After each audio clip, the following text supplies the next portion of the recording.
어제 우리는 학개서를 살펴보면서 당시 성전 재건에 방해되었던 두 가지 요소들을 살펴보았었습니다. 첫 번째 요소는 아직 성전을 지을 시기가 완전히 이르지 않았다고 주장하며 나태해지는 것이었었고요. 두 번째로는 자기 자신만 챙기는 이기적인 사람이 되는 것이 두 번째 요소였습니다. 이 나태함과 이기적인 태도 모두가 다 공동의 어떤 선을 이루어감에 있어서 방해가 됩니다. 오늘 본문에서는 성전 재건에 대한 방해 요소들을 두 가지 더 살펴볼 수가 있습니다. 세 번째와 네 번째 요소들이 되겠죠. 본문을 크게 세 단락으로 나눠볼 수가 있는데 첫 번째 단락은 2장 1절부터 9절까지가 하나의 단락이고요.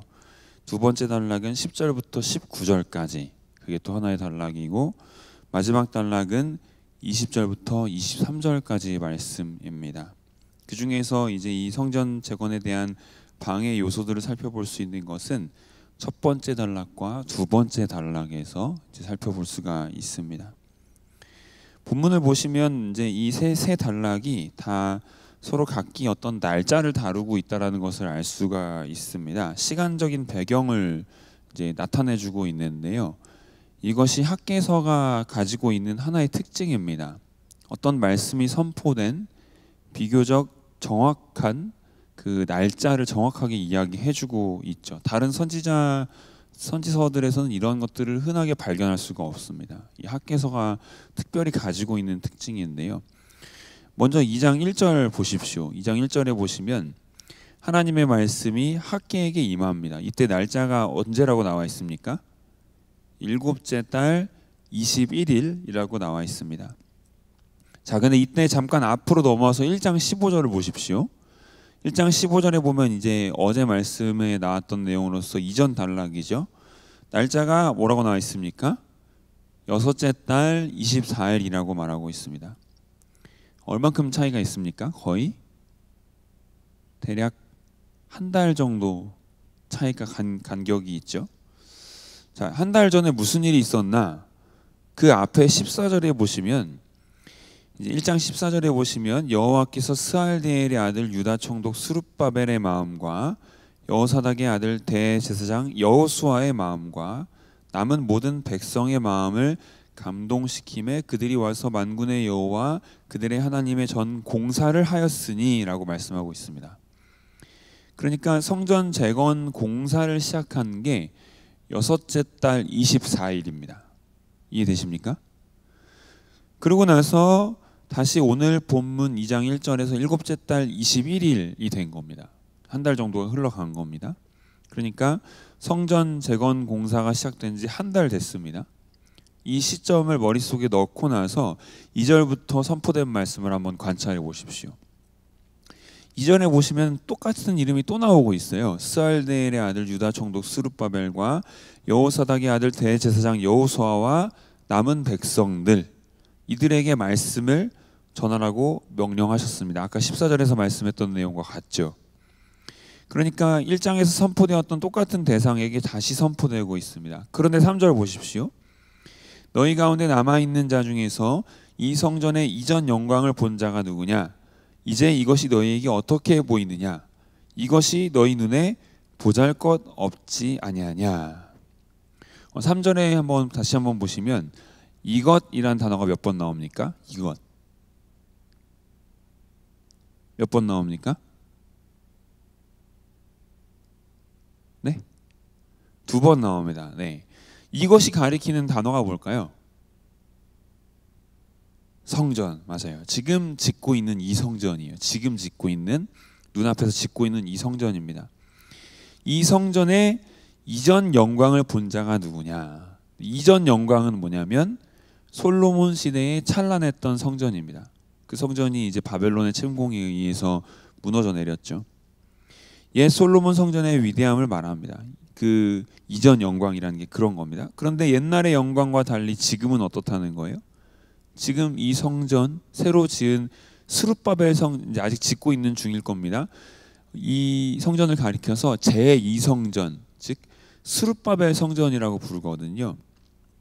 이 스룹바벨 성전을 짓고 있는데 지금 어느 정도 윤곽이 나왔을 거예요. 그 성전이 너희 눈에 보잘것없지 않느냐라고 하는 겁니다. 이것이 다시 지금 성전을 재건하기 시작한 지 한 달쯤 되었을 때 성전 건축을 하는 사람들의 마음속에 있었던 솔직한 생각이었던 거예요.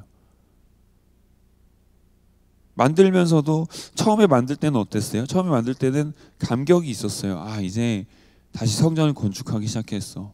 다시 만들기 시작했어. 다시 하나님께서 우리를 도와주실 것을 기대할 수 있어. 그런 마음을 가지고 만들기 시작했는데 막상 보니 볼품없는 거예요. 그래서 만들면서도 이런 보잘것없는 거 만들어서 뭐하나? 그런 생각을 하면서 약간씩 실망을 지금 하고 있는 거죠. 사람의 욕심이 참 끝이 없는 게 정말 부끄러운 얘기입니다만, 목사로서도 왠지 좀 더 큰 교회에 있고 그러면 뭔가 좀 더 있어 보이는 것처럼 생각됩니다. 좀 작은 교회에 있으면서 적은 수의 사람들을 목회하면 내가 마치 작은 사람인 것처럼 생각되고요. 좀 큰 교회에 있으면 내가 큰 사람인 것처럼 생각해요. 얼마 전 정말 초대형 교회에 한번 가봤습니다. 우리 교회보다 한 4-5배 정도 크더라고요. 정말 어마어마한 일을 하고 스케일이 다르더라고요. 마음이 위축되더라고요. 한 50년 정도 된 교회인데 그 교회에 있는 역사관이 얼마나 으리으리한지 최첨단 시설들을 갖다 놓고 사람들을 맞이했습니다. 들어가면서 그 최첨단 시설에 주눅 들어가지고 나가는 길에 이 교회에 어떤 역사가 있었나, 실제로 어떤 역사가 있었나, 그런 것들을 쭉 봤더니 막상 보면 또 대단한 일을 한 거는 별로 없었습니다. 그런데도 교회가 크고 으리으리하니까 대단치 않은 일도 대단하게 막 느껴지고 막 그런 게 있더라고요. 솔직히 역사로 보면은 우리 교회가 훨씬 대단하다는 생각이 듭니다. 여러분, 우리가 쫓아내야 할 마귀와 사탄이 이런 것들이에요. 자꾸 눈에 보이는 매력에 유혹당하게 되고, 그래서 정말로 붙잡아야 할 보이지 않는 진리를 붙잡지 않게 되기 때문입니다. 한번 생각해 보십시오. 지금 포로 귀한 공동체에게 지금 눈에 보이는 이 보잘것없는 이 눈에 보이는 이 성전, 그게 어떻게 존재할 수 있습니까? 어떻게 이걸 지금 재건할 수 있습니까? 귀한 공동체가 포로 가운데 있었던 사람들이 귀환했기 때문에 그 성전을 지을 수 있는 거예요. 어떻게 귀환하게 된 거예요? 하나님께서 약속하셔서, 예레미야에게 약속하셔서 그 약속 안에서, 섭리 안에서 귀환하게 된 겁니다. 겉으로 보기에 지금 보잘것없어 보이는 이 성전이지만 그렇게 되기까지 정말 어려웠어요. 하나님의 약속 때문에 겨우겨우 거기까지 온 거라고요. 지금 학계 선지자는 무슨 얘기를 하는 거냐면, 이 지금 여러분들이 짓고 있는 이 성전이 비록 겉으로 보기에는 보잘것없는 것처럼 보일지 모르지만 그 성전 뒤에 계시는 하나님의 약속의 위대함을 보라고 하는 겁니다. 5절 보십시오. 약속에 대해서 이야기하고 있습니다. 5절 보시면은, 너희가 애굽에서 나올 때에 내가 너희와 언약한 말과 나의 영이 계속하여 너희 가운데 머물러 있나니 너희는 두려워하지 말지어다. 그러니까 지금 재건 중인 이 성전이 비록 작아 보여도 지금 하나님의 약속이 계속해서 머물러 있고 하나님의 영이 머물러 있다. 그러니 그 외모에 넘어가지 말라라고 이야기를 하는 겁니다. 이런저런 외형에 속아 넘어가지 않도록 여러분 주의하시기 바랍니다. 그 뛰어난 외형이 우리에게 어떤 행복을 가져다 주지 않습니다. 그 외형이 우리의 삶을 바르게 인도해 주지도 않습니다. 교회가 크다고 해서 그 교회가 모든 성도들을 바른 길로 인도합니까? 그렇지 않습니다. 우리를 인도하신 하나님은 어떤 분이십니까? 작은 분이십니까? 우리 교회가 작아지면 우리 하나님이 작아집니까? 우리 교회가 커지면 하나님이 커지십니까? 우리 교회의 크기와 상관없이 하나님은 크신 분이시죠. 6절에 보시면 하나님은 하늘과 땅과 바다와 육지를 진동하신 하나님이라고 말씀하고 있습니다. 또 7절에 보시면 이 보잘것없는 성전에 영광이 충만하게 하리라. 각 나라의 보배가 이르리라. 8절에 보시면 은과 금 모두 다 하나님 것이라고 하면서 9절에 보시면 이 성전의 나중 영광이 이전 영광보다 크리라 말씀하고 있습니다. 모든 보이는 것들은 보이지 않는 하나님께 달려 있습니다. 이 사실을 기억하여 주시기 바랍니다. 보이는 것들, 눈에 잡히는 것들, 이 모든 것들은 보이지 않는 하나님이 주관하고 계시다라는 거. 이제 10절 보십시오. 두 번째 단락입니다. 아홉째 달 24일로 이제 옮겨졌습니다. 몇 달 정도 지나간 겁니까? 7월이었으니까 9월로 넘어오면서 2달 정도가 지나갔습니다. 성전 재건을 시작한 지는 이제 몇 개월 정도 된 겁니까? 3개월 정도 됐습니다. 이때 무슨 문제가 발생하느냐? 본문의 맥락을 잘 살펴보시면 아마도 포로 귀환 공동체가 경제적으로 좀 어려웠던 것 같습니다. 그 어려움을 이제 마주하고 있었던 것 같습니다. 아마도 볼멘소리 하고 있었겠죠. 그런데 학계 선지자가 이전 사람들이 성전 건축을 게으름을 피우면서 순종하지 않고 차일피일 미룰 때 어떤 일이 있었는지를 기억하라 라고 지금 말씀합니다. 어떤 일이 있었는가? 첫 번째 16절 보시면은 흉년이 들어서 식량을 충분히 재배하지 못하는 문제가 있었어요. 두 번째 17절에 보시면 큰 재앙이 닥쳐와서 그 남아있는 것도 싹 쓸어가 버렸다라는 얘기를 하고 있습니다. 그러면서 이제 그 성전 재건 명령에 지금 순종하고 있는 9월 24일 이때를 기준으로 앞으로의 삶에 복을 내리겠다는 약속을 하고 계십니다. 즉 다시 정리해서 말씀드리면 즉 지금 10절 이하의 말씀에서 우리가 알 수 있는 사실은 하나님의 명령에 순종하여 성전 재건에 들어가지 않은 것이 즉 순종하지 않은 것이 성전 재건의 마지막 방해 요소였다라는 것을 알 수가 있습니다. 순종하지 않았을 땐 여전히 가난하고 궁핍하고 어려움이 많았지만 순종하기 시작했을 때부터 이제 앞으로의 삶에 지금 순종하고 있는 상황이잖아요. 이제 앞으로의 삶에 복을 내리겠다. 그렇게 지금 하나님께서 말씀하시고 계십니다. 그러면 10절부터 14절의 말씀은 대체 뭘까? 정결법에 대한 말씀을 하고 있습니다. 이 말씀은 여기에 대체 왜 필요한 걸까? 이 부분을 좀 고민해 보실 수가 있을 거라고 생각됩니다. 아마 읽으면서 아마 천천히 처음부터 읽어보셨으면은 이게 여기에 왜 이 말씀이 왜 들어와야 되는 거지? 이 말씀을 왜 넣은 거지? 이거 이해하기가 쉽지 않습니다. 11절에 보시면 제사장에게 가서 율법에 대해 물어보라고 말씀합니다. 그러면서 12절부터 당시 지켜지던 일반적인 정결법에 대해서 설명하기 시작합니다. 옷자락에 거룩한 고기를 쌌는데 거기에 다른 이물질이 묻으면 여전히 이 고기가 거룩한가를 제사장들에게 물어보라 그래요. 제사장들에게 물어봤더니 대답이 뭐래요? 거룩하지 않대요. 그러니까 거룩한 것에 거룩하지 않은 것이 묻으면 거룩한 것이 거룩하지 않게 된다라고 이야기합니다. 그러니까 거룩한 것에 부정한 것이 닿으면 어떻게 되는 거예요? 거룩한 것에 부정한 것이 닿으면 거룩한 것이 부정해질까요? 아니면 부정한 것이 거룩해질까요? 거룩한 것이 부정해진다라고 이야기해요. 이것이 당시의 법입니다. 13절에도 보십시오. 시체를 만지면 율법에 따르면 부정합니다. 그런데 그렇게 부정해진 사람이 거룩한 것을 만지면 어떻게 될까요?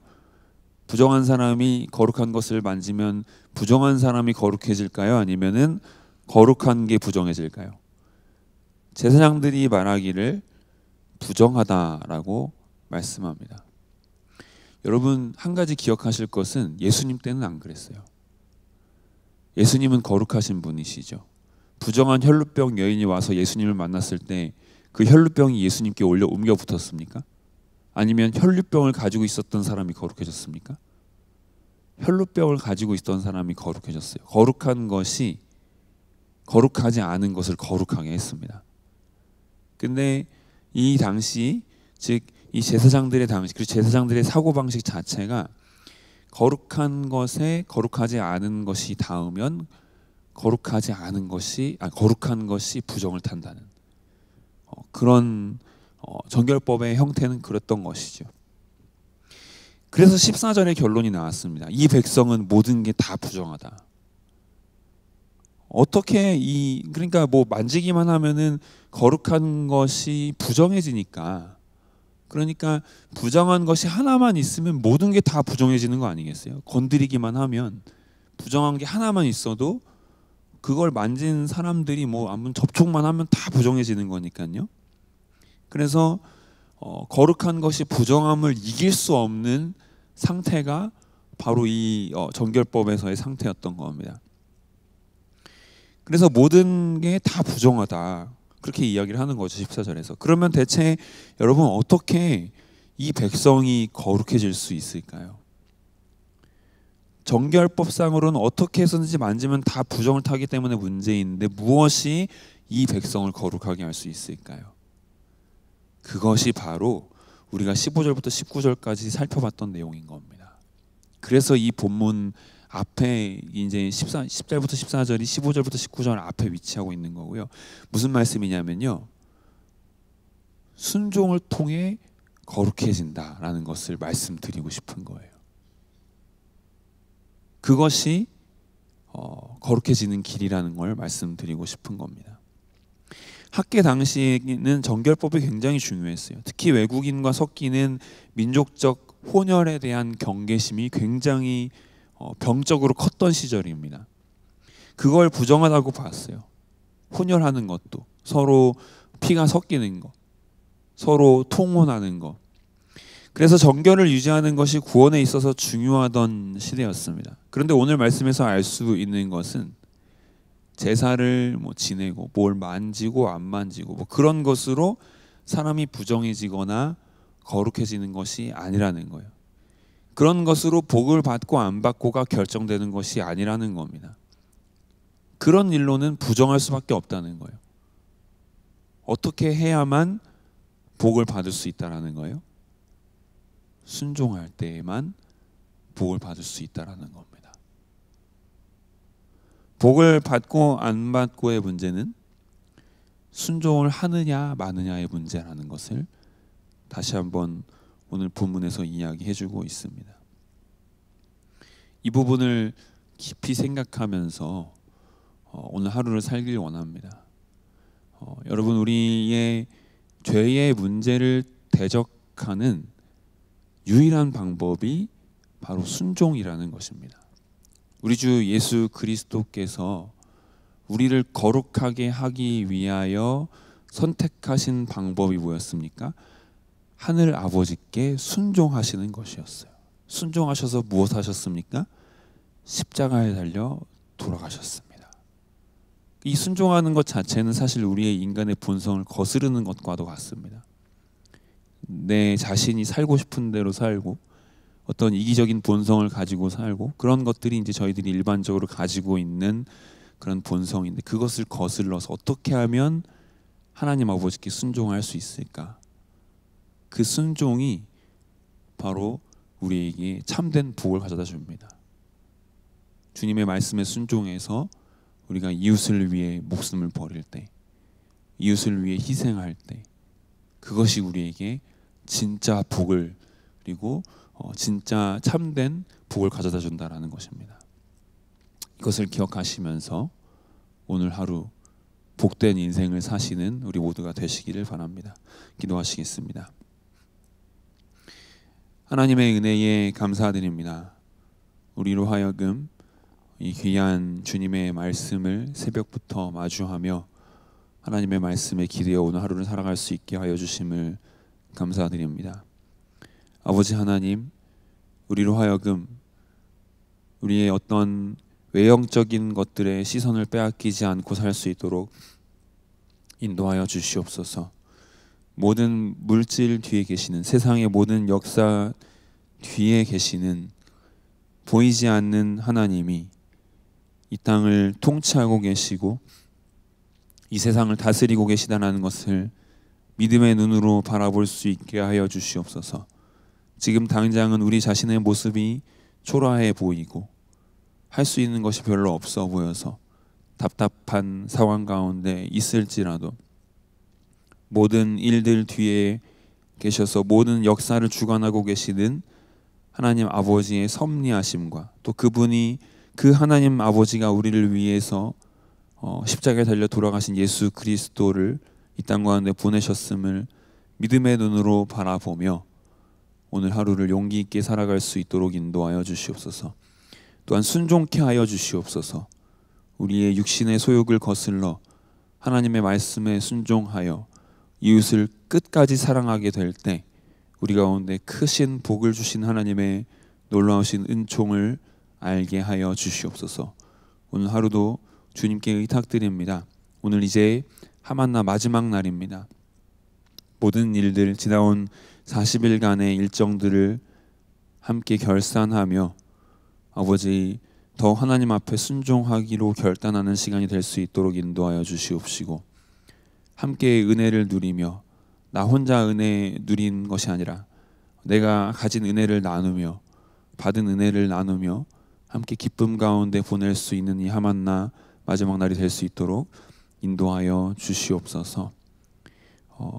이 모든 말씀 예수 그리스도 이름으로 기도드립니다. 아멘.